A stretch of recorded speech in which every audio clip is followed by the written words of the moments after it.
So I'm Crystal Salvador. I work with the Longmont Community Justice Partnership, also LCJP.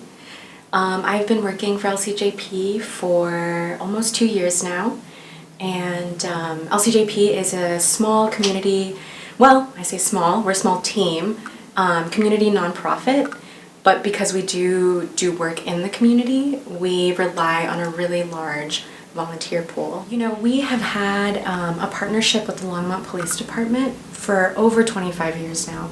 And so this partnership with police has allowed us as an organization to do a lot of work that is, can I think interrupt the prison pipeline, if you want to look at it that way.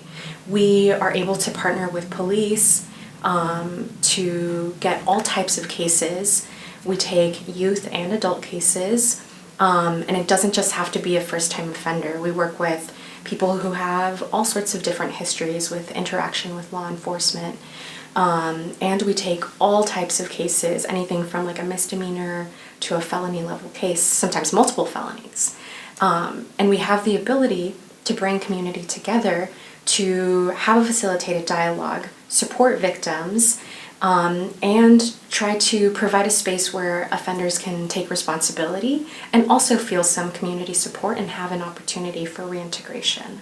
Shoplifting is sometimes something that we get. We also get fraud cases, cases of theft. We work closely with businesses. So, here in Longmont, and specifically here on Main Street, we have a lot of small businesses, and unfortunately they don't have the same resources that a larger business might have in order to be able to cover theft and loss.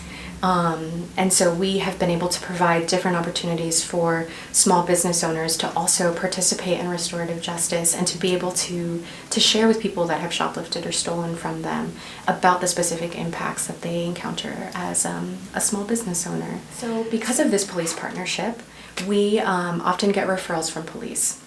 So in that point of disruption, one of the great things about our program and our community work that we do is that we are completely pre-file. So what that means is that when an officer gets called out to the scene of a crime, something has happened, they will go out, might have the opportunity to encounter a victim, but most often an offender for sure, somebody that we call here a responsible person. And so in meeting that responsible person, if that responsible person shows that they are willing to take responsibility, sometimes police officers are looking for some level of remorse or just understanding that what they did was not right, and we can work with that. So when police are out there on the street, they're able to assess for if they're able to take responsibility. If the victim consents, then the police officer can refer a case to LCJP. And so we get that case, and if the responsible person or offender is able to complete the process in its entirety, they have no criminal conviction or record from the incident, which is huge. Yes. And as we know, sometimes something like multiple felonies on a record can be extremely damaging and prevent somebody from furthering education, even just continuing to seek work. It can mean jail time or time in prison. So I think that people are really surprised by when they first get referred. When we first interact with people, I think that there are a lot of expectations about what they're stepping into. I think most often people are expecting something like probation for youth.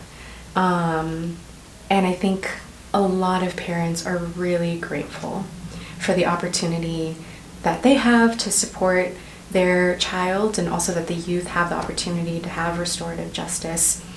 There are sometimes really serious charges that youth might encounter if they don't have an alternative. And so we see that sense of gratefulness, as well as, we have some parents who are also trying to figure out, how can we raise this person in a world that's so different from the world that we grew up in? How can we, provide opportunities for them to learn and build different skills? And I think something that happens through a conference process is that youth get to learn some social emotional skills And I think parents really appreciate that that gets to happen as well, and that there is like a consequence that is also aligned with what happened, and I don't know if like rational is the right word to use, but that fits what happened. You know, one of the things that that I really appreciate about restorative practices and restorative justice is the way that we humanize others through this work. Yeah, and just to touch back on like different communities look really different. And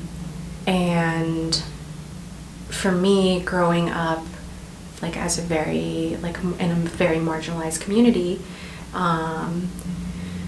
it was really difficult to feel like I had a community.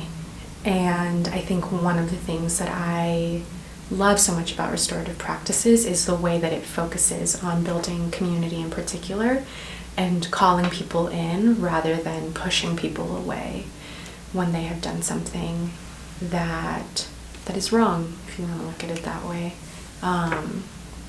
Yeah, so it's, for me, just something that like feels so close to my heart, and that